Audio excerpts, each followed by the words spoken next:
Hosting another event for the town and the community. So thank you all for having us. I want to thank the town of Kure Beach for allowing us to do this and being such a gracious host. These kind of events are so very important for our community, no matter which community you live in. I happen to live in Carolina Beach, but all of the things that happen in both communities are so very important to all of us on Pleasure Island. And that's why it's so amazing that as the Chamber of Commerce, we represent everyone and both communities and really work to bring those communities together. So thank you. Want to just thank a few people. I want to thank Jasmine, who's right here behind me. Most of you have probably seen her all over town. She is with Pleasure Island News, and she has been moderator for us in the past. So she's no newbie. She'll be here tonight. She'll be moderating, asking all the questions. And we just thank you so much for your time, Jasmine, and for being here today for us. Also want to thank Alana Keeler and Jim DiGiulio over here. They are the heart and soul of Pleasure Island Chamber of Commerce. They put all these amazing things together for us, so want to thank them for doing this and doing this together. Thank you. So thank you guys for doing that. So, you know, these candidate forums, I love listening to them, I love being a part of them, I love meeting candidates because you have such a very important job. You take on a lot. It comes with a lot of sacrifice, a lot of time, and a lot of dedication to your community. So whether we get the chance to work together or not, thank you for putting yourselves out there and putting your views out there and sharing them with us today, because I do have so much appreciation for how difficult that can be. So thank you so much for doing that today. Let's see, who else do we want to thank? You know, with that said, I just ask that we all just be mindful and respectful. It is so lovely to see so many people running for council this year. That means that there's a lot of passion in the community, there's a lot of great things going on in the community, and there's a lot of people with a lot to say, because we all want to live in this wonderful place and have it continue to be such a wonderful place. But I just ask that you please respect the candidates, respect the moderator, please silence your phones, please be respectful, please allow the moderator to ask questions and to allow all the candidates to answer the questions. There can be other times where you personally can ask questions, but today's a great time to listen and just be respectful. So I appreciate your cooperation with that, and we'll have a really lovely event tonight. A couple of little plugs and reminders for everyone. Part of the Kure Beach community here, we have a couple of events from the Pleasure Island Chamber of Commerce coming up that I just wanted to remind you of. On Friday, November the 3rd, I have to remember everything off the top of my head, November the 3rd, we're going to have the kickoff to our Kite Festival, which has been going on in Fort Fisher for a number of years, but this year we're doing a special event right here at the pier, right in Kure Beach. It's going to be from 11 to 2. So that's like a little kickoff to that whole weekend event, so hopefully you can spread the word, attend that, check that out, and then join us for our rest of our events, and you can find more information about that through one of these lovely people or on our website. The other event we're going to be having in Kure Beach is our networking event. It's our Chamber After Hours event. We have this one every year. I can't even tell you how many years we've had it at Jack Mackerel's right here in Kure Beach. The heart of Kure Beach, probably as long as they've been in business, we've had this event there. That's going to be on November the 8th, which is going to start at 5:30. So typically for chamber members, but if you are interested in the chamber and what we do, please come out to Jack Mackerel's and support that event and support that great business that always supports us. So with that, if I didn't forget anything, Alana, did I forget everything? Oh, let me just tell you a little bit about how this night's going to run. So candidates, you'll have 3 minutes to give a little introduction or commercial. Tell us about yourself, anything that you feel is important for us to know. And then Miss Jasmine here will ask you questions. There'll be 10 questions. You'll have 1 minute to answer each question. Alana will be keeping time, so if you need to know time, just look towards her, and she'll give you a little signal, when your time is up. And then after 10 questions are done, you'll have 3 minutes to have a closing, and then we will conclude our evening. So, thank you so much. Appreciate you, and I will give Jasmine the floor here.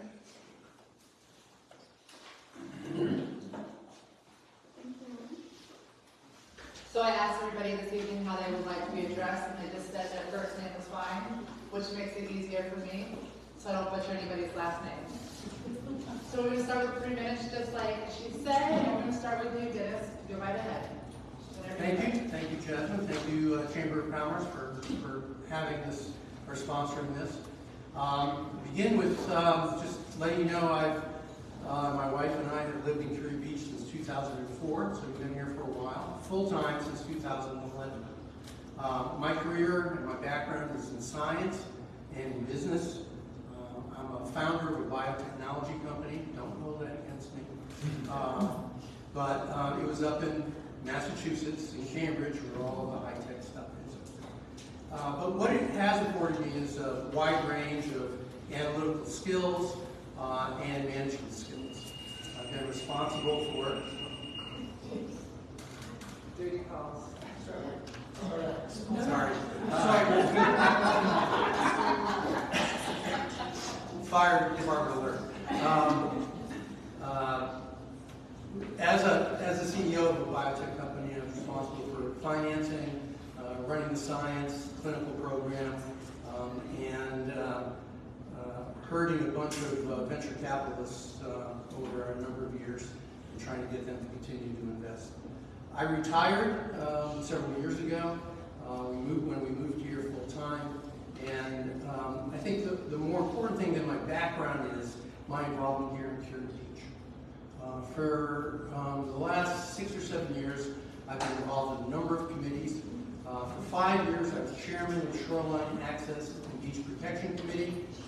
We were also known at that point as Shoreline Access, Beach Protection and Parking Committee, which I will get into later. But it was a very rewarding experience, and I started attending town council meetings on a routine basis. And for the most part, I became very intrigued on small town government. How was it run? How did Kure Beach function so efficiently for a small town? And it really interested me in saying, how can I contribute more? So I was then invited to serve on a variety of ad hoc committees. And most importantly, I think, was the parking committee. And we're dealing with a few controversial issues, which I think we'll get into tonight. But that was controversial when we went to paid parking a few years ago. And I was intimately involved in the whole process of determining what parking company we would use, how we would implement it, and I think for the most part our residents and visitors alike appreciate what we've done with regard to paid parking. So that was, I think, one of the major accomplishments. The other thing that I'd like to address with regard to my involvement in the town over these years has been the pleasure it's given me to serve the citizens of Kure Beach. And I really hope I can continue to do that for the next 4 years. Thank you.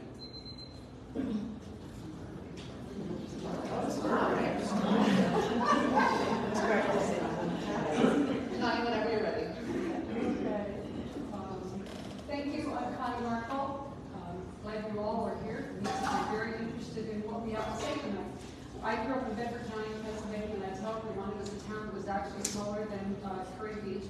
I graduated from Penn State, and from there I embarked on my financial career and moved to New York City.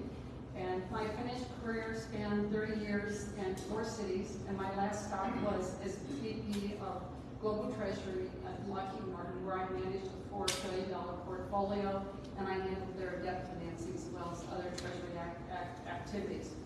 So I took early retirement. It was about 12 years ago from Lockheed Martin, and my husband and I, Tony Kerbosky, we moved here full time. We had a house here for 5 years, so we had a presence here in Kure Beach for about 17 years.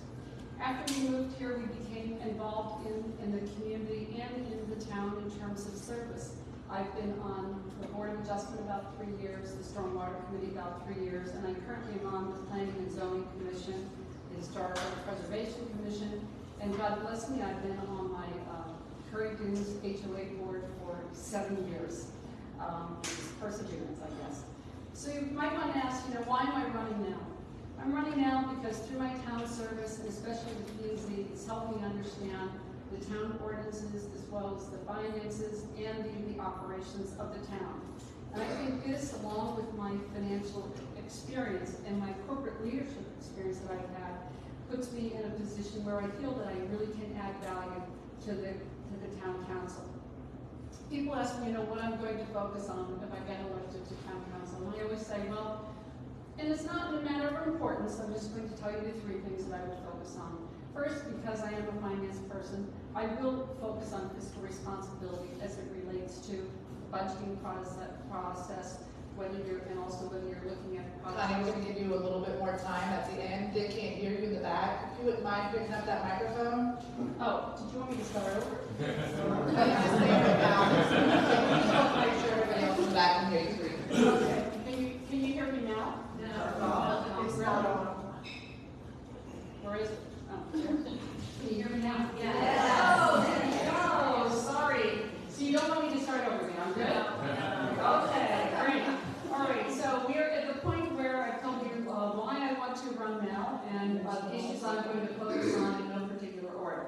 Fiscal responsibility, and that will be in terms of, annual budget process, whether you're looking at projects to evaluate them and how you're going to fund those projects. And one thing I want to make sure is that we always have funding available and that we don't increase your property taxes as a result of these projects.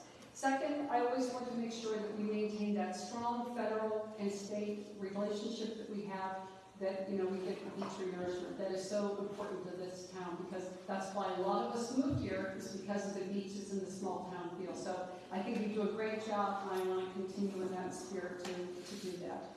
Third, I want to make sure that we anticipate our infrastructure needs. I know that you all know that there's going to be a lot of activity on the southern tip of our island, $55 million going in to the aquarium and to the Fort Fisher Museum. That's going to bring more people, and it's going to bring people to us that we're going to need to accommodate in terms of infrastructure. So I would like to do, working with the finance director of the town, is work on a long-term infrastructure plan. I know that's kind of ambitious, but it is. So the other thing I want to tell you, I have been going door to door. Some of you have met me. If you found one of these things on your door, it means I was there personally calling on you. And the reason I'm doing this is because, well, Facebook and social media are great, I want personal conversations, and I want to be clear that I want to be a voice for the community, and I want you to be a voice to me. So I want to always listen to you and, see what, you have to say. So with that, is my time up? I wasn't sure because I had to start over. But anyway, thank you all for being here and listening to me tonight. Thank you. I'm going to make this all so much shorter. So, just to preface this by saying thank you guys for coming out tonight. I think I speak for everybody up here. There are a million other places you could be, and this may not be the one place to be at. But we appreciate you being here to hear what we have to say. So for those that don't know me, I'm Tracy Mitchell. My husband and I have 4 kids. Number 1 is a USC graduate, he lives in Philadelphia. Number 2 is away in college, and 3 and 4 actually are middle school and high school, and they're still at home. Number 4 is here tonight, so she gets homeschooled, so just want 1 extra credit. They're telling me what. Oh, sorry. Sorry. So, while I come from a sales background, I've spent the better part of the past 2 decades in community service. So, I'm from, from grassroots groups to youth directors to board of directors. I've kind of just plugged where there's been a need, and this is just a natural progression for me.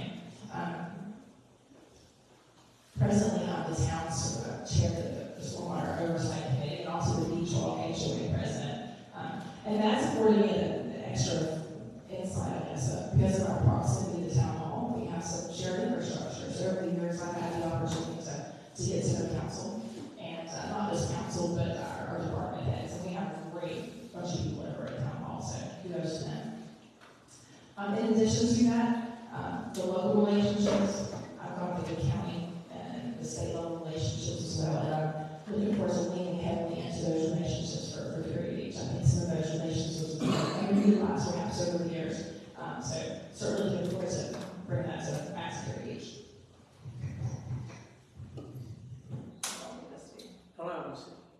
Can you hear me in the back? Yes. Thank you, because I'm not that.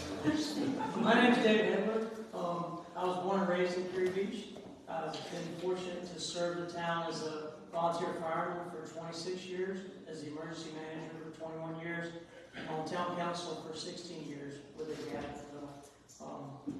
And I've been very fortunate to watch the town grow from the small town that I remember when I was a kid of maybe 150 people to what it is today. In that time, while it's changed drastically with buildings both to the south, with the Riggins and Ocean Dunes, and then all of the HOAs to the north, we've managed to keep that flavor that I remember as a kid, and that I think we all want to remember. And I hope as you talk to each of us and evaluate who you're going to get to continue that service to the town, that you consider what that means. For me, it's pretty simple. We have a huge amount of growth that we have to manage, and council over the years has done a great job of that, in my opinion, obviously, since I was on there. You may or may not agree, but what I would encourage you to think about is that the state controls very strictly what municipalities can do to manage short-term rentals, to manage visitors, to manage parking, to manage trash pickup, to manage water and sewer. And within those guidelines, Kure Beach has done a great job in all those areas, in my opinion. We were the last to go to paid parking, and Dennis and I worked on that, not because we really wanted to, but because the town had to do that, because we were going to get overran by the people that didn't want to pay for parking in Rexville Beach and Carolina Beach. When we did that project, we worked with the citizens to make sure that it met our needs and with our business owners. So our parking ends at 6 p.m. now, it was 5 p.m. and it ends in the fall so that the fishermen can still come down to support the pure businesses and our restaurants. Similarly, with the short-term rentals, there's limits to what you can do, but our water rates, if you compare them to any of the other water rates in the county, really address the fact that short-term rentals use a lot more water than our fixed-income residents. And so we've set up those rates to support our fixed-income residents with a very low initial rate, but then it spirals up with 7 tiers of water costs, so that the people that are packing 30 people into a home pay for our water system. Same with trash. So, working closely with the Building Inspections Department and Public Works, the council has set up trash tiers so that if you're a short-term rental, you pay more for trash. We can't put you on commercial rate because the state doesn't allow us to do that. But what we can do is force you to get a second can and then to pay for extra pickups. And then Public Works manages that. So, ask for your vote to continue to serve. Thank you. Dennis, we'll start with you and then go down the line. What are specific initiatives or projects you would like to see accomplished during your term on council? Well, I think we are all concerned about infrastructure within town. And so we know that the inevitable storm will hit us again. So we have to plan, we have to be resilient in town. So I think that we need to continue to not only maintain our current systems, stormwater systems, and our emergency management systems, our fire department, police department, etc., but we need to improve them, and we need to constantly upgrade those systems so that we're prepared for the next major event that occurs. The other areas that I think we will be addressing tonight further will be the Greenway, the Atlantic Avenue Boardwalk, and a few other things that are always hot buttons for the residents of town. And we can talk about those in more detail. More recently, we have had a couple of interesting requests that have come in for regulation of e-bikes on the beach. And what are we going to do about e-bikes in town? And we're working towards that end. And the other thing that we have to be aware of, very briefly, is our water system. They are going to be possibly deepening the channel in the river. We have a huge burden with Carolina Beach and others on our aquifer. We have to be worried about soil intrusion, so we need to be actively looking at that over the next 4 years. Connie, would you like me to repeat the question? What are specific initiatives or projects you would like to see accomplished during your term on council? Well, I'm kind of echoing what Dennis said, because one of my priorities is to develop a long-term infrastructure plan. I was actually surprised but happy to hear that Carolina Beach has a 20-year infrastructure plan. And so I asked myself, why don't we have at least a 10-year infrastructure plan? Because, we might have a road plan for like 5 years, but I think it's important as we grow, and also as Dennis said, for emergency management, that we have to be looking at what we should be spending each year, whether it's for, water lines, sewer lines, stormwater lines, to make sure that we are being prepared for the future, not only for the growth, but the people that are currently here, to keep them safe and to have those services for them, and to make sure that we have the funds available to pay for those things. So I would really like to embark upon trying to develop a long-term infrastructure plan for the town. And I think, like Dennis also said, I think that the hot buttons which we will have to look at is the Atlantic Avenue Boardwalk, because most of you have probably seen it's got some use and some wear and tear, so we're going to have to address it, and we'll have to address the thank you.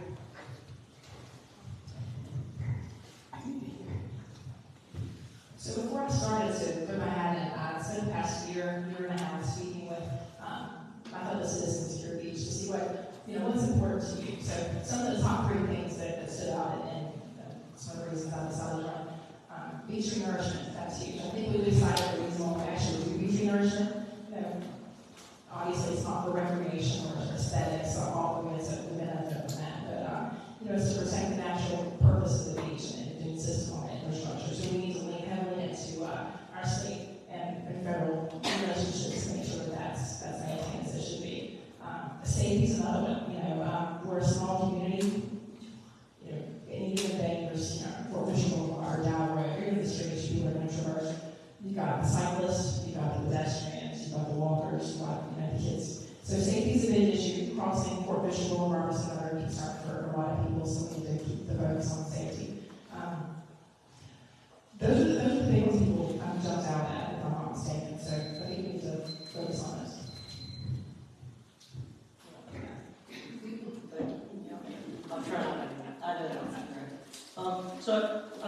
continue the recurring 5-year plan for infrastructure that Dennis and Connie and Tracy have all talked about. In our small town, we do an ongoing 5-year planning process, and then we prioritize both water, sewer, and stormwater projects. And then we allow money to build up for those projects so that we don't go into large debt like many communities do. Our sewer system is probably in the best state of any sewer system in New Howard County. If you look at actual spills and failures of the system, our water system, we've just redone lines in 4th and 5th Avenue to the south, so we'll continue to revamp water lines as we go. And then the same with our roads. So we get small funding from the state of North Carolina called BIO funds, which we then match with through each year tax dollar funds to do our roads. We're not going to make roads like Figure 8 Island. We're going to make the roads for a beach town that we need to keep affordable for our senior citizens. And all of us, actually. I'm being a senior citizen soon. Connie, we'll start this one with you and then move down the line. How do you envision promoting economic development while preserving its unique character, or the town's unique character? Well, I think the one thing that we all really treasure, and it came out loud and strong in the land use survey, which about 1,000 people responded to, was whatever we do, they don't want us to lose sight of the small town feel here. And so we also have some constraints that help us keep that small town feel. Most of you know that we have a 35-foot height restriction. We had a historical district that was developed. It's a 4-block area. And, you know, people want, you know, local restaurants, local businesses, and they want low-density growth, single-family housing. The people have spoken in this town about what they want. So when we look at development, I think we always have to keep that in mind. If someone is coming to, you know, we can't tell them what they can build or what they can't build. If they're within the P&Z requirements, then, you know, they can build it. But I think that we always have to just keep it in mind that this is what the people of this town want. Now, you know, when you look at, we got about 2,200 people, it'll grow like 40% over, I don't know, the next 20 years or something like that, 40 years. But, you know, as it grows, we just have to always make sure that we keep doing what the people in this town want as we develop it. Tracy, I'm going to try not to use the microphone either, so if you can't hear me, let me know. Growth is inevitable just because of where we live, right? It's just going to happen. We do have limited inventory, which helps slow the growth just a bit, but, and Connie's right, our land use plan, everyone is very clear what they want. They don't want high rises, they don't want huge complexes, they want to keep Kure Beach, which is another reason why I'm excited to run. What we do have, there's one, actually, I think there's actually 2 House bills that are in the works now that'll give us a few extra provisions with respect to building codes and parking, which should ease some of the burdens on our citizens. So, yeah, I think that's all we can really do. We can't prevent growth, we just have to mitigate. Yeah, so I echo both of them. I think Kure Beach has always been a tourist town. It's becoming a little less of a tourist town than when I was a kid in the 70s. But we still are going to deal with tourists. I know it's hard for some people to believe, but actually it was more of a tourist town back then. Now there's a lot more of the lots, percentage-wise, are year-round residents.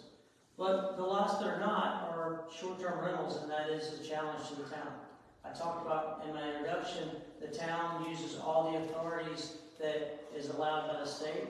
Tracy mentioned a bill that's in the legislature that would expand those authorities, but it's not going to expand them where we can end short-term rentals. And so we just have to make sure that we empower our police, our building inspections department, our public works department, and our fire department to support those visitors without impacting those of us that are year-round residents. And then the last part of that is to make sure that when there is a problem in a short-term rental, that the owner is informed and aware of it and acts on it. And the town can take action if it's a repetitive property. And we do reach out to specific individual homeowners about problems with their properties, try to get them to rent to the right people. But we're going to be down with the owners. We always have.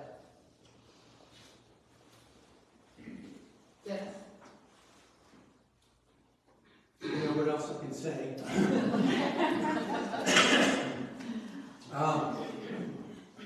Small town flavor is what we're all interested in. That's why we did it. The Downtown Historic District was put in place a couple of years ago, and it's been designed to maintain the feel of the downtown area, the small town, the aesthetics that we have there. Talk about short-term rentals, growth of single-family homes.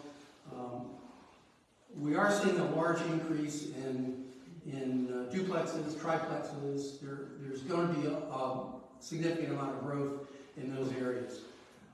But I'll address perhaps the business aspect. We don't have a lot of businesses in Kure Beach. A few restaurants. We have the pier. We have the Quick Mart. Am I missing anything in terms of? Well, Bun Joe's is a bar. Peanuts. Peanuts kind of is a restaurant. Don't forget the arcade. But basically, I'd just like to address that get back to parking. We were very careful that we instituted a parking program that was friendly to the few businesses that we have, and we would encourage more businesses to move in should there be room at some point. Maybe a nice little gift shop would be great. So, thank you. Tracy, we'll start with you this time. What steps do you believe should be taken to protect and enhance the natural beauty and resources of Kure Beach? Well, that's a good one, actually. So I'm on the stormwater committee, so anytime I hear the words impervious surface, my ears kind of prick. So we don't need more impervious surface. To protect our communities. If you look back there, we'll let you know he can't hear you. Oh, there you go. Yeah, I want to hear what you're saying, please. Is that better? Yeah. So we live in a unique community, right? Just because of the geographic location of where we are. You know, we have the natural dune systems, we have the wetlands, so I'm on some Settlers Lane, you know, Tower Road. It's just a natural area. Do I think we need to include more impervious surfaces? Absolutely not. I think we're where we are. That just adds to the runoff and the complications of our stormwater system, you know, moving forward. So I think we just need to continue with our current path. Just for your own, I think you need to look at the past, but you also need to look. Well, actually, no, I'll take that back. We need to look at the past to see if we're on the correct course or whether we need to correct course. And I think we're on the right path. We'll see. As I get tired, can you repeat? Absolutely. What steps do you believe should be taken to protect and enhance the natural beauty and resources of Kure Beach?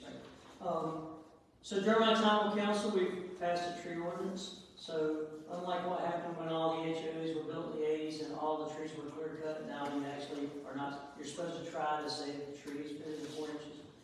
That's one for everyone. The town has property on Sandman that is going to become a park, I think, one day. So the council has spoken, the citizens have spoken, and that will become another greenway or a green space for the park.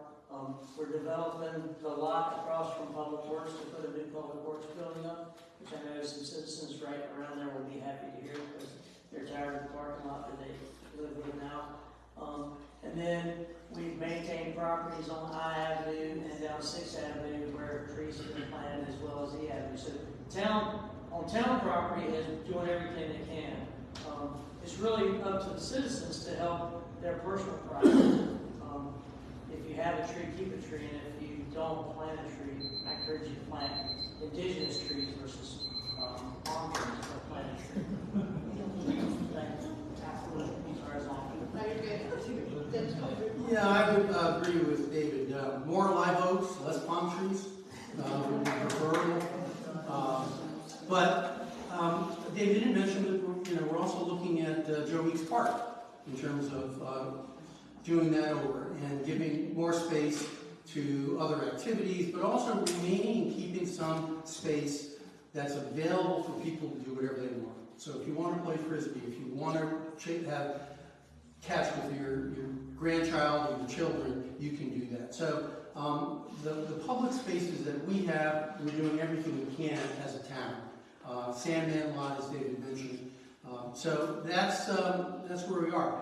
I'd like to say that we will also, and if I'm still around, spend a little bit more time with Public Works. I mean, they're very busy in what they have to do. But I think there is some landscaping that can be improved within town, and I would encourage the next council that we look at our budget for landscaping in town.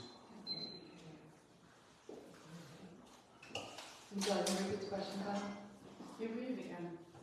What steps do you believe should be taken to protect and enhance the natural beauty and resources of Kure Beach? Well, when I think about the natural beauty and the resources of Kure Beach, I think about our beach. And so, beach renourishment, yes, it's on a 3-year cycle, that happens. But we always forget about beach protection, you know. And I know that Dennis was on that committee to shoreline protection, and I think we need to do more of that, you know, whether it's planting sea oats or, you know, getting trash walkers like Carolina Beach does, keeping it clean. I think we should, that's our best resource is that beach, and I think we should spend more time trying to protect it and make it as beautiful as it can be. The second thing I would say is I am a proponent of green space, and I think it's finally great that we're going to have a space over at Sandman. It's going to become a park. It's going to be one where people can bike to, and they can relax and just have quiet time and do whatever they want. And also, like the other town properties, like the Jolie's Park, I think it's important that those remain in the town and we provide a place for people to exercise. So I think protect the green space and protect our beaches. David, we'll start with you. How do you plan to maintain and improve the town's infrastructure, including roads, public transportation, and utilities? So, as I said earlier, the town has a 5-year plan for infrastructure. During our budget process every year, that plan is revised by the town staff and then approved by town council. Within that, in the first year, you approve the budget that does the projects that are on that plan, or move them, bring them in or out based on the budget of the town. As far as utilities, we did spend quite a lot of money to bring the downtown utilities underground. It's about $1 million, a half mile to do that if you try to do that in town, plus the disruption to the citizens. So I think we're going to be living with above ground power lines for my lifetime, right? Because I don't think we're going to buy into putting them below ground. As far as the water, sewer, and stormwater systems, we are relining sewer systems that were put in the 80s or 70s, and so we're continuing to invest money in all those systems to make sure that they work for the citizens. Dennis, how do you plan to maintain and improve the town's infrastructure, including roads, public transportation, and utilities? Well, certainly, David mentioned the 5-year plan with regard to stormwater and the utilities, water and sewer. Roads, we also have a plan. There's a schedule for repaving roads, as you mentioned, that we get some money from the state as well as the money that we're contributing. And that's, I don't know how many years, David, remember 3 years, 5 years out for doing repaving roads within town. As I mentioned earlier in my introduction, what's come up recently is concern about saltwater intrusion into our water system. And I think we need to address that. We need to be prepared if anything happens there. So again, we've got to focus on something with regard to our water system. I would say that we're going to be looking at what we would do in case there is a problem. Connie, how do you plan to maintain and improve the town's infrastructure, including roads, public transportation, and utilities? Well, one of the things I would like to touch upon with the infrastructure is that we need to have better crossings, which are coming as I understand. I think that the crossings that we have on Fort Fisher, that would be a great improvement. That's one thing that we should look at. I think also, as Dennis mentioned, the aqua park is important. We get ours from Castle Payne. We have 2 water towers. Right now we have enough water, but we have to look at if there is an intrusion of salt water as they keep, dredging the river.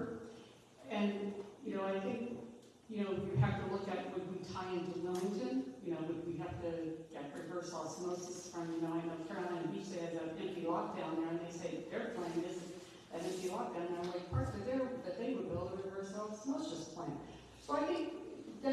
right, we have to have a plan in case something does happen to our aquifer.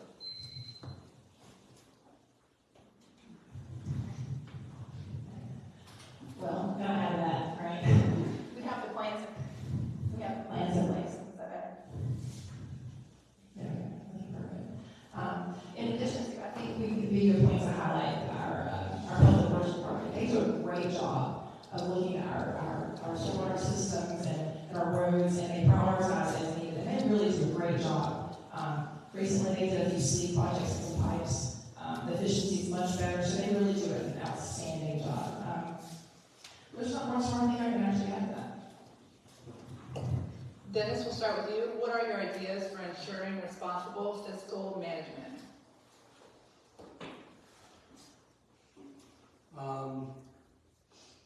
Watch our budget carefully.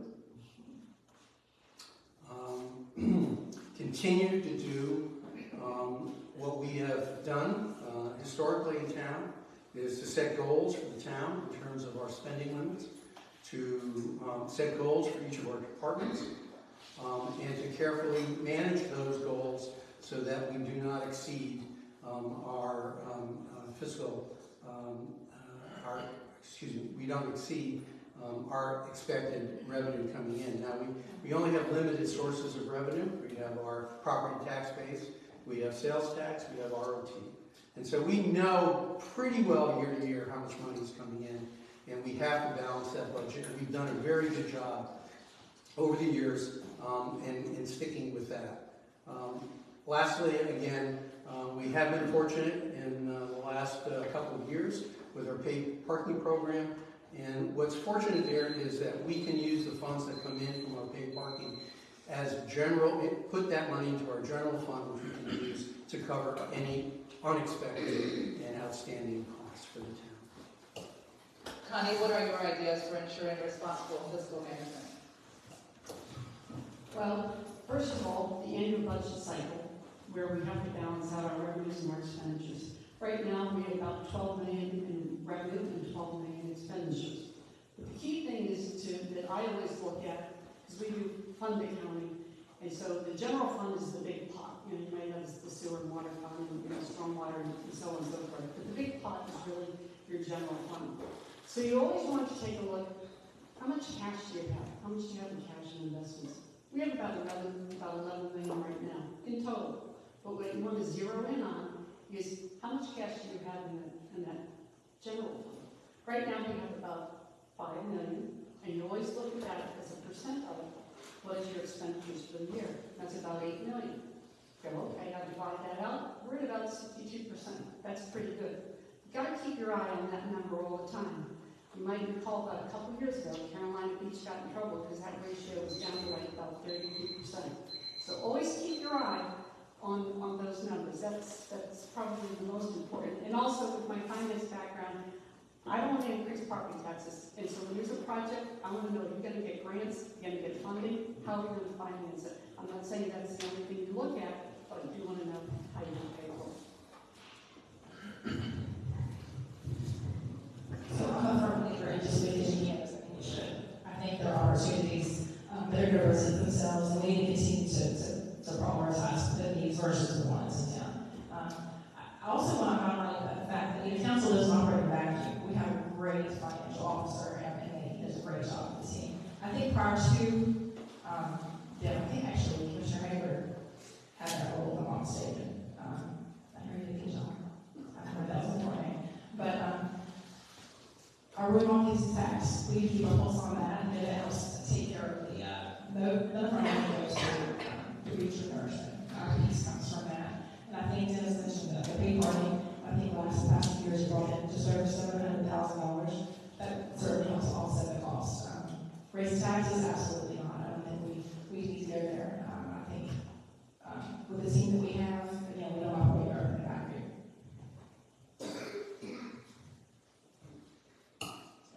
What are your ideas for ensuring responsible fiscal management? So I think fiscal management starts with the department heads and the staff, which we have a great staff. The council gives direction based off what the citizens want every year. Here's what our priorities are. And then staff takes that information and builds here's what it will take to do that. And then council has to make a decision. Do we want to do all that, whatever the service is, or not? Once that process is done, then council's responsibility shifts to the liaisons overseeing the department they're assigned. And for me, it's been public works for the past 11 years. Before that, I was the finance officer in 1999 to 2003. But all of those, so that's on the spend side. On the revenue side, council's responsible to make sure that people are paying whatever they're supposed to be. So when short-term rentals became increasing, it became clear to council in 2012, 2013 that all the short-term rentals were not reported through York County Tax Office. So we audited them. Council audited them. Jim Dugan, Craig Blazinski, and myself went around, identified all the short-term rentals, and reported that to the New Hanover County Tax Office. And we also sent a letter to all those property owners and said, if you don't pay your taxes, the tax office knows you're doing short-term rentals. So same thing for every one of those. Parking, short-term rentals, all the fees that we charge, we have to make sure that on the revenue side that people are actually paying what is their responsibility. And I think council's done a good job of taking that very seriously for you as the citizens. Well, short-term rentals must have been ringing in your ears. Connie, we'll start with you. What are your thoughts on short-term rentals and their impact on the community? Well, you're not going to do away with them, so we have. Share back there. Oh, sorry? Can you hear me? No, you hear. So the question is about short-term rentals and what do we do about them? So short-term rentals are basically a fact of life that is here in Kure Beach. You know, they're always going to be there. And I think that, as David mentioned, what we have to do is to make sure that the short-term rentals are paying their fair share. So if they're using more water, guess what? They get to pay for more water. They're using more of the sanitation services, they have to pay for more trash cans. So I think, you know, we get the, the ROT from them, which, helps, add to our general fund. So I think that what we have to do is just, also have compliance with them. And I think the town has done a great job. Used to be the trash cans would be out, all day, 2 days later. They're doing a great job, the trash cans are being brought in. I think when there's noise, if you alert someone, the police, they come in and they deal with the issue. So I think the thing is with them, we have to learn to live with them because they do bring a lot of revenue, but I think they need to pay their fair share. And I think we have to make sure that we have compliance that they're in compliance with our ordinances. Tracy, what are your thoughts on short-term rentals and their impact on the community? Well, I think right now about 20% of the properties are short-term rentals, if I'm not mistaken. They're not going to go away. They're still going to be here. So there are 2 bills, House bills right now. They'll give us a little more direction as to slow the impact. As far as parking goes, how many cars in parked, building codes, that sort of thing. And we need to focus on enforcement. And just because we're running out, I just want everybody to know, I don't think that the council got everything wrong. I think they have a lot of things right. And I think one of the things that they got right was the tier system for payment. I think short-term rentals, they use more, they should pay more. It's not fair for those of us that are on limited incomes to have to pay that extra expenditure. So I think council got that right. What are your thoughts on short-term rentals and the impact on the community? So like I said, many of our citizens came to Kure Beach in a short-term rental before they moved here. Right, so I don't know how many residents in here rented a short-term rental before you became a resident, but a lot of you did. And so they're not a bad thing. They are something that the town needs to manage.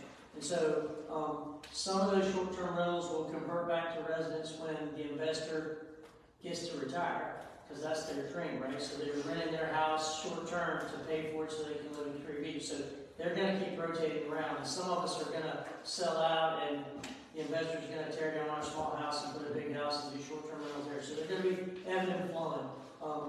From my standpoint, as a long-term resident, as long as the short-term rentals are managed by the town staff and being friendly to the residents and being respectful, they're a part of Kure Beach. And that's the key, right? And that comes with working with the owners so that they're renting to the right people, making sure the visitors understand that our staff will enforce the rules. If you call for a noise complaint, the police will show up and they will make them stop the noise. And then, okay, they're just the neighbors next door, right? Some of them change every week, and some of them are there all the time. So that's just part of being in Kure Beach. Dennis, what are your thoughts on short-term rentals and their impact on the community? Well, it's a fact of life. We're going to have it. And I think we're at a point where we're kind of at equilibrium now.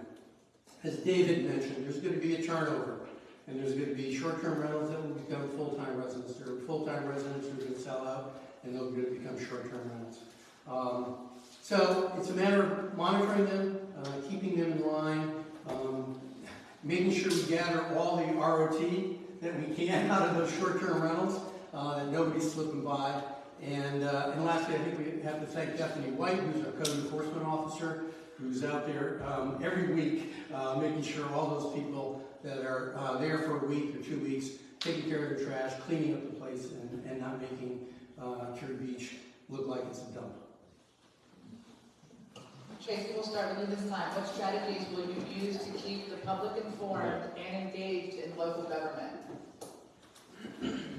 So before I started this, like I said before, I reached out to the community and wanted to know the feedback. One of the sentiments that were echoed with everybody, or most of everybody, I suppose, some just felt that they weren't being inclusive. They didn't have councils either, and I think that kind of carries through, whether that's true or not. That's but I think we need to have more roundtable events. There needs to be more transparency, but that also includes the community coming out to it and engaging with council too, right? Come to the meetings. Typically we have the same. I'm at almost every council meeting, and you see the same view. So the community needs to come out, they need to engage, they need to get involved as much as they can. Council can only do so much, you can only bring people in so far, but I mean, it's twofold. What are your what strategies will you use to keep the public informed and engaged in local government? Right. Well, so first, our council meetings are open, and we encourage people to come. And as Tracy said, they're very lightly attended. Even if you think we're doing a good job or you're too busy. Most of the time they're lightly attended. That's right. No. Most of the time. But our website is the first place to start. If you have a question about our budget and you go to the website, you can see the last 10 budgets. If you want to see the meetings of any meeting, they're on our website. You can go back 10 years ago and see the meeting minutes and read them for yourself. The audio file is uploaded by Wednesday of the following week, so you can listen to what we say. I listen to them every meeting, and I always hate hearing myself, but I do listen to them to see if I can get better. So I encourage you to do that. If you ask a question of staff or the council, I believe the council and staff answer the question. Sometimes people tell us we take a little too long, and that's fair feedback, but sometimes the questions take a little while to figure out the answer. And then for emergencies or rapid communication, I encourage you to sign up to our alert system. So we send out, this road's going to be closed. You're losing water here. There's hurricane alerts. To your text and email address, all you have to do is go to our website and sign up. All right, Dennis, we'll just ask you the same question. What strategies will you use to keep the public informed and engaged in local government? Well, certainly signing up for our text service, messaging, and our emails is very, very important for all of our residents for emergency purposes, just a general knowledge of what's happening. Now, we send out an email to everyone, activities that are going on in town, comes out every Monday, it's there. I would encourage everyone to at least attend one town council meeting in your life, if you haven't attended a town council meeting. It's worth doing. I encourage people to look at opportunities to join a committee. We have a lot of volunteer opportunities. We're always looking for volunteers. It's the way I got involved in Kure Beach local government, was from my initial interest in getting involved in committees, and particularly the Shoreline Access and Beach Protection Committee. So those are just things that you can do individually. What we do is everything is open meeting. As David mentioned, not only is town council meetings online, every committee meeting minutes are published. So if you're interested in what the Shoreline Access and Beach Protection Committee is doing, what Planning and Zoning is doing, what Recreation Department is doing, those minutes are online. Help yourself. And you can attend any committee meeting you want as a visitor. Connie, what strategies will you use to keep the public informed and engaged in local government? I think you always want community involvement, and you always struggle.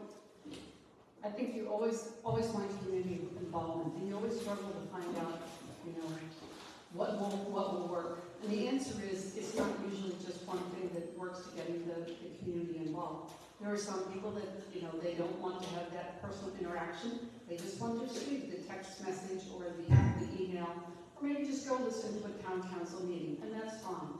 Then there are other people that want more of that in-person, dialogue. And I think you can always benefit more from that. I like that we have the coffee roundtable that the mayor has once a month. And I think it would be a great idea if the council members would try it as well. Maybe you try it and no one shows up. But it's another way that you're trying to see if you can get the community more involved in interacting with the council and with the community. So I think you just look at different ways to try to get the community more involved in the process. David, we'll start with you this time. Can you outline your long-term vision for Kure Beach, including how you see the town evolving over the next several years? Sure. I think my vision for the town, and a lot of our residents' vision for the town, is that it stays the same small town it is. What that means is from 20% of short-term rentals, we may go to 30% in the next 10 years. We still have the same downtown feel, although hopefully it's been reinvested in a bit, but it still looks basically the same based off our historic overlay. We've successfully negotiated with the state and federal level so that we continue to fund beach renourishment. We've controlled our budget so that while we've added citizens, we haven't added expenses faster than those increasing revenues from the added citizens. And then we continue to invest in our department heads and our staff such that they are the experts on their systems, right? So right now we have 13 public works people, 15 in the total department. They do all of your trash, all of your roads, all of your everything. And then during hurricanes, they help with stormwater. We have a small fire department that has got an ISO 2 rating, which is the top 12% of the country, and they respond to all of your medical needs. We have an outstanding police department that responds to all kinds of things, including things we don't really realize that are happening in Kure Beach. And they're doing a great job of making sure we're not really realizing that. And we just got to continue to do that. So it's investing in our staff, controlling the short-term rentals, or the impact of whatever the federal, state, or county government does to stay Kure Beach. Sorry, I was too long. Dennis, can you outline your long-term vision for Kure Beach, including how you see the town evolving over the next several years? Well, similar to what's already been said, maintaining the current atmosphere that we have. The difficulty I think we're going to see is the large influx of additional visitors that we're going to have over the next few years. With the expansion of the aquarium, the expansion of the Civil War Fort Museum, the increase in numbers of people going to the State Beach, our traffic flow is going to increase tremendously.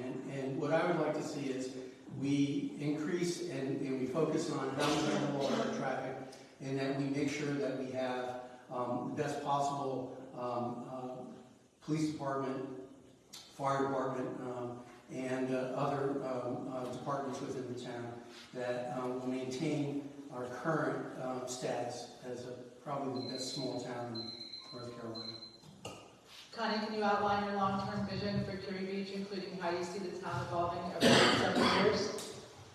I think my long-term vision is similar to everyone else, is that we want it to keep the same feel that it has now.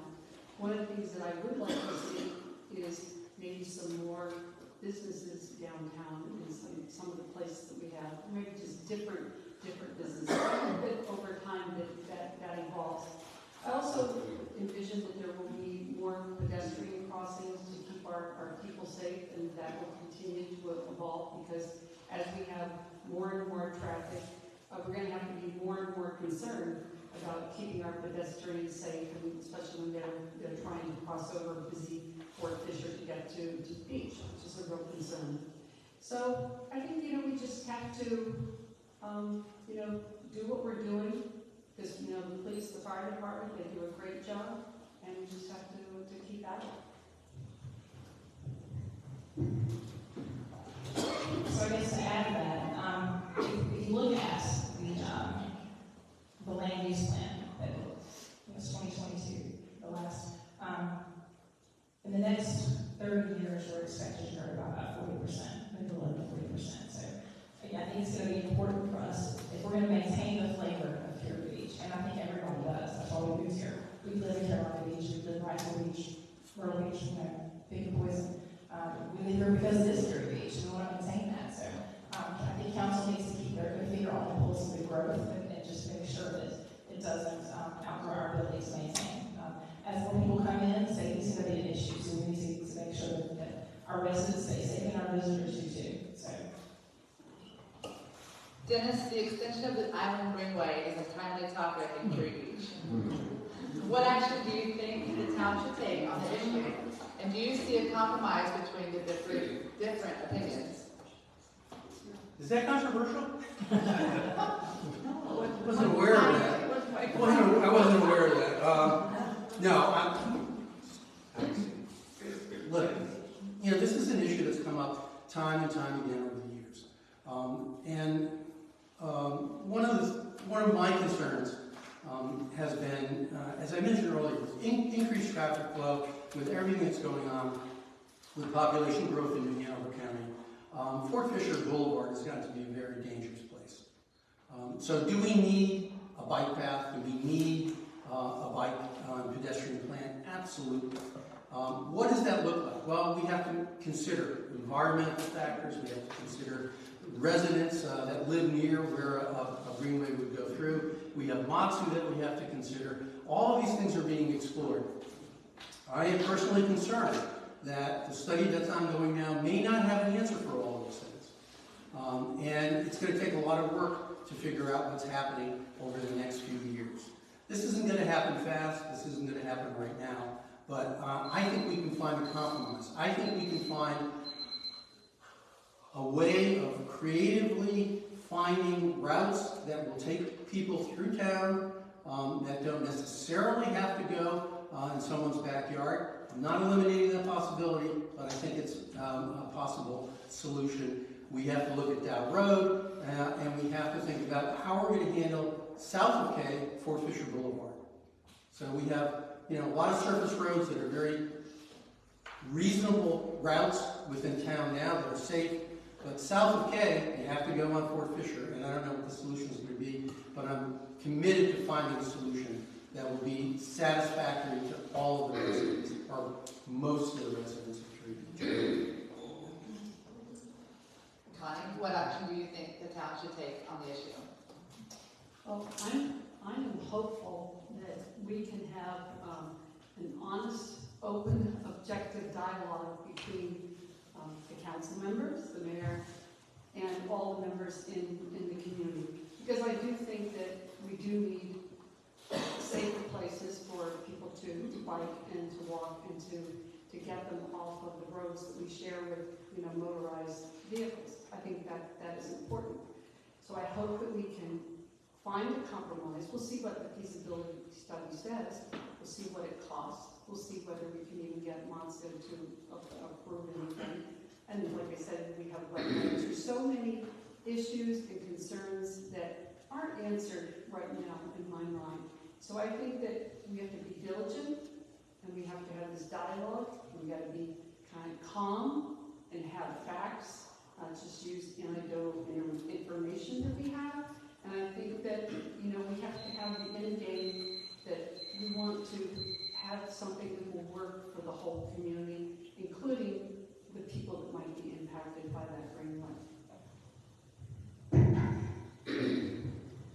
Well, we can camp out here for a couple of hours, I guess. This is a hot topic. Personally, unless I'm sick, injured, or door knocking, run, bike, or walk most days a week, and I'm from a Dow, Fort Fisher Boulevard, I traverse all the streets as well. I think everybody has their own personal level of safety and security, right? So what may be for one may not be for somebody else, and I think it's great for us to have different options. Again, with the studies ongoing, right now there's about 4 different options for the roadways. We really need to, I think, pause, and I think there's a lot of back and forth just when oppositions on certain paths versus other. I think the misconception is one group opposes this entirely, and that's not the case at all. I think the common ground may be found where everybody wants to have a safe place to live, to walk, they want to bike. Some of us have kids, some of us, they don't want to be on Fort Fisher Boulevard. But like Dennis said, I think we need to focus on Fort Fisher Boulevard, because it doesn't matter where you go. If you connect to the spot connector and you go all the way down the you're going to come back out on Fort Fisher Boulevard. So I think that's where we need to put our time, energy, and our resources. Yeah, so, okay, I think You got it. just- You're on it. So, the town has a study going on right now. I spoke at council meetings about what I thought had to be in the study to make sure the citizens were served properly. And to me, there's 2 issues. One, there's a money issue. One of the options I think will be very much more expensive than the other because of the area it's traversing through is both wet and has the Dow chemical plant remains on it. And the other is basically already a road because our public works goes down that road every day to pick up trash by Dow Road, and I run on that road every other day. For me, the safety issue is very important, but I think we need to make sure what is safe and what is not safe. So the spot connector that council approved and Public Works built that gets you from Alabama to K Avenue goes down Settlers Lane, which has no crossroads on it, unlike Parker Avenue and Carolina Beach, which is part of the Greenway. Once you get south to K Avenue, 6th Avenue, we have parking that we could move around to get 2 blocks of south, and then go down H Avenue and then down 5th Street to right in front of my house, E Avenue, and then you're back to Fort Fisher. That's the safe bike path. South of E Avenue is a problem, and we're going to have to work very closely with North Carolina DOT on how to solve that.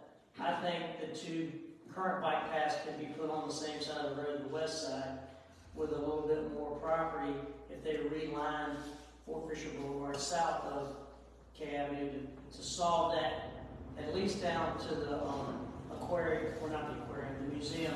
And then past that, they're going to have to do some work in some wet property to fix that to get down to the fair. All right, Tracy, we'll start you with this question. The boardwalk has been a topic in Kure Beach. What action do you think the town should take on the issue, and do you see compromise between the different opinions? So when our family came here, the first thing we did, we visited the house we were looking to purchase, and then we went downtown. We had dinner, we had breakfast, lunch, and then we walked the boardwalk. The boardwalk is what sealed the deal for us. It's part of the flavor of Kure. It's iconic. I don't like that term, but it is iconic to Kure Beach. It's part of what makes Kure Beach Kure Beach. Am I opposed to paving it? Absolutely. I think that will lose the flavor of Kure Beach. I think there is compromise to be found, and I think that needs to include some roundtable discussions with the community. But again, paving, absolutely not. But the other beachfront communities, they have Shrek decking and things, composite materials that look similar. If we're going to look at long-term maintenance plans, but again, I think we need to prioritize what needs to be done in the community, what doesn't. David, what actions do you think the town should take on the issue, and do you think there's compromise between the different opinions as far as the boardwalk? I totally do. So I'm probably the person that caused the initial problem, not realizing I was going to. I never said that it was going to be concrete. What I said is that the underpinnings of the boardwalk and the surface of the boardwalk are a maintenance nightmare for both public works and the town's spending. And we talked earlier about financial responsibility. When we built that boardwalk, I was not on council, it was in one of my gaps. But we should have engaged engineering at the beginning on what's going to last long term right there on the ocean front. I agree with Tracy. There are composite materials that I think we will eventually get to. Right now, council pulled back away from that. The new council will address this. When we applied for the permit just to do something to that, that's what started all the problems. That's just to get the most optimal opportunities for the town to consider. So we have 3 years with this permit. We've engaged an engineering firm to look at the underpinnings right there by the parking area between K and L. Once we get that, then we'll start working on what should we really do. Whatever we put down in the ground, I think the surface is going to look very similar to what we do now because the citizens were very clear about it. Yeah, I'll agree with David. I mean, the engineering is being done now. The bottom line is we need the substructure to be solid and permanent. It's going to last for our immediate future. The top surface, I think the one thing we haven't agreed on is it needs to be wider. Other than that, there are a wide variety of surfaces that we can put on there. The difficulty came when we applied for the initial permit to make sure we had the greatest amount of flexibility. I believe the permit said that we were going to have a concrete path, and that was interpreted as being this multi-use path that could be 10 or more feet wide, which would not be consistent with the look that we're looking for in Kure Beach. But basically, it's an engineering problem now. Once we understand what has to be done underneath the boardwalk, we'll have a series of meetings with the community again to say what is the most aesthetically pleasing, long-lasting, maintenance-free surface that we can put on there that we can afford. That we can afford. Tom, go right ahead. Just boardwalk. Repeat it again. What actions, sure. What actions do you think the town should take on the issue, and do you see a compromise between the differing opinions? Okay, so I think they're taking the right action right now, which is they hired an engineering firm that's doing a feasibility study, and let's see what the experts say about how we should build this boardwalk. Because right now, for those of you who have gone down the boardwalk, you know the words are all popping up. It's kind of a nodding pine. And so because of that, it's a little dangerous since now people are on the streets instead of on the boardwalk. So that's not a good thing.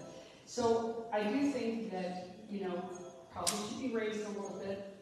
Some people might not want to hear that, but it seems like there's a drainage issue there. And as David said, when they built it, probably should have, looked at those things a little bit more carefully at the time so that we were building a boardwalk that would be more sustainable. And I think that a composite material that looks like weathered wood is a great option to put there. And I think also widening it for the people that, may have disabilities or, people, when you pass by, there's not enough room to do that. So I think that the town is doing the right thing. They're waiting for the feasibility study. We'll see what the engineer says, how we construct it. And then also, as David says, we've got to see how we're going to pay for this. Hopefully there'll be grants or funding that will come from somewhere. But we want a boardwalk that's going to last and not be looking at this in another 7 years trying to figure out what to do with it. We're going to give everybody 3 minutes to close, and we will start with you, David. Oh. So one, thank you very much for listening to us ramble on about your topics. Hopefully you recognize that the council really impacts your life and what we do, right? Even if you don't come to a council meeting, you walk down the streets and you're either happy that the trash is picked up or you're not happy that the street is not paved the way you think it should be. So it is important. It is a very rewarding job. I've really been blessed to be able to serve our citizens for 16 years, and I ask that you give me the chance to continue to serve. Regardless, it's an honor to be considered for the role, right? You guys get to decide. And I would tell you that our town is in good shape. I hope you feel that way. If you don't, please catch me afterwards and tell me why. But council has worked hard. I've worked with multiple councils, and I've been very fortunate to learn from all of them. I think some of them I learned good things, and some of them I learned things I didn't want to do. But it's been my personal honor to be your representative, and I ask for your vote for me again. And if you have any questions, I'll be glad to answer them if I can after we're done. And Josh. Thank you. All right, Dennis, go ahead. You got to go. Thank you for coming and listening to us ramble on for a little bit. I was appointed to council about a year and a half, not quite 2 years ago now, and I've thoroughly enjoyed it. I think I've made a significant contribution to being on council. I'd love to stay on council, so I hope that you would consider that. But I got involved originally from working with the Shoreline Access and Beach Protection Committee. I think most of us have moved here because we love the beach. All right, and let me just tell you some of the things that we did on the Shoreline Access Committee. We instituted and adopted the beach program. We put up all new signage. We started an Ocean Life project. Beach sponsorship signs are going up. Beach brochures that cover regulations, safety, amenities, sign audits. You know, we lose signs every season, spring and fall and winter. We have to audit those. Beach sweeps, mile markers. People don't know where they are on the beach sometimes. We put up mile markers for those. We monitor the access ramps, and most recently the committee just redid all the cigarette receptacles. Those are just some of the things that I think we can look at a committee, and I encourage people to join committees. The other thing I'd like to say is that the parking that we've been on committee, it was controversial. We're talking about Atlantic Avenue and the Greenway now. Parking was controversial when we started that, but we went through a process, and I was involved in that process. We spent a good time meeting with residents and businesses as to what they wanted in terms of a parking plan. We sent out an RFP. We had 6 respondents to that RFP. We invited 3 of those respondents to come in, give us presentations. We selected as a committee, parking committee, we selected the current premium parking that we have now, which I think has done a fantastic job. I hope if anyone's had any problems with them, they come to us and let us know that, but I haven't heard a lot. We made that recommendation to the town council voted on it, and we put it in place. And as I think Connie mentioned, or Tracy mentioned, we've generated probably close to, between the 3 years we've had it, probably over 1.8, close to $2 million in revenue for the town. So these are the things that I think I've contributed to. Currently liaison with the fire department, planning and zoning, and I would love to continue to do that. So again, please vote for me. Thank you. Connie, you got your 3 minutes. First of all, I'd like to thank the Pleasure Island Chamber of Commerce for sponsoring this event, and thank all of you for coming out here, because it means that you care and you're interested in our views and where we stand on the issue. So thank you for taking the time to come here tonight. I think that you know my background. It's a finance background. I've been very involved in the community, whether it's with my HOA or it's with the various committees and the commissions that I've been on. I'm currently on the planning and zoning. And I will continue to always do that. I will always be involved in the community and with the town. And you know, I will work hard. People that know me know that I will. And I will always be available. And I've been trying to prove that to people by going door to door. I don't know how many doors I've been to, but probably a lot of you have door hangers on there that I dropped off, and that means that I personally have been there, because I'm trying to give everyone the opportunity to talk to me, to get to know me, and for me to get to know you and what's important to you. Because it's a dialogue that goes back and forth, and that's something that I really, really believe in, is that, you know, you need to have that dialogue with the community and encourage them to talk to you. So I am really for, you know, in-person, you know, interactions with the community. And that's just my style. It was my management style when I was in corporate leadership world, and it will continue to be the way I do it. I look for consensus. I am not going to ever ram anything down, you know, the community's throat that they don't want. I will work with them to always look at all the views, try to get as much information as I can, and come to the right decisions together. And that's the way I will function if I am on the council. So I hope you like what you've heard from me tonight, and you've learned a little bit more about me. And I hope that by listening to this, I've gained your support, and I've motivated you and encouraged you to go out and vote, and hopefully to go out and vote for me, because I would be humbled to have your vote. Thank you. So shortly after moving here, I changed my email signature. And the bottom of it actually said, live where you love where you live. And I think that rings true for everybody sitting up here, because there's 4 of us, and there's 2.5 seats available, right? And everybody up there, people showed up because we genuinely, we love where we live. I've had the honor and pleasure of serving my community, wherever that may be, for almost the past 2 decades, in whatever capacity. And again, this is just the natural progression of that, and I look forward to continuing that. I've had a wonderful time serving on the Florida Committee, learned quite a bit. I think I've traversed this entire island, and snakes, mosquitoes, and all. That was still true. But for us also, it's generational. I mean, I have 2 children still at home, and hopefully I'll have grandchildren in the next 5 to 10 years. So we want to keep Kure Beach, Kure Beach, and that's why I decided to run. So I ask for your vote on November 7th, or vote at the game.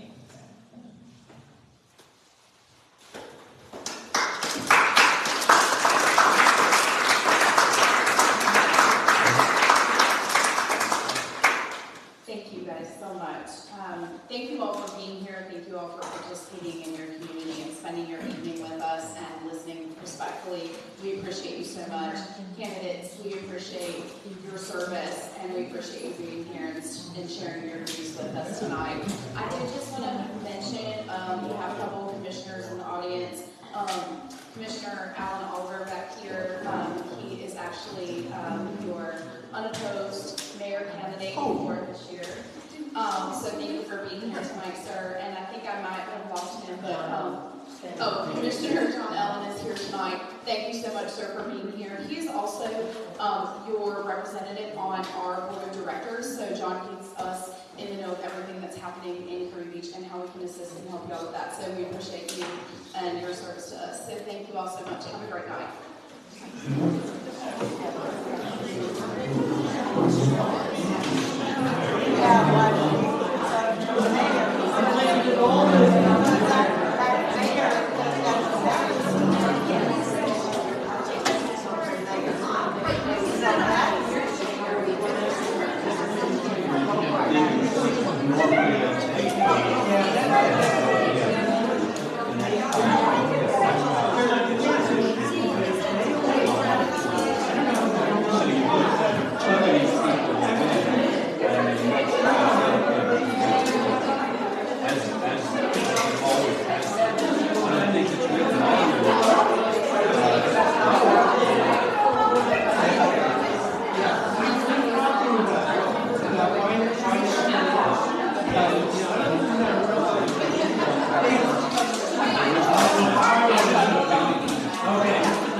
No,